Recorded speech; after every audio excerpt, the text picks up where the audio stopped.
So this is to show how to install the NLG drill harness. So when your drill harness arrives, it will look like this. So the first thing to do is to undo the tri-lock collar, which is going to go onto the handle of the tool.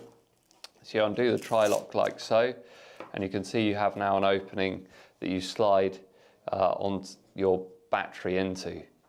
So step 2, once we have our drill harness located correctly on the tool and on the battery pack, is we do up the tri-lock collar. So the first layer is going to come around like so.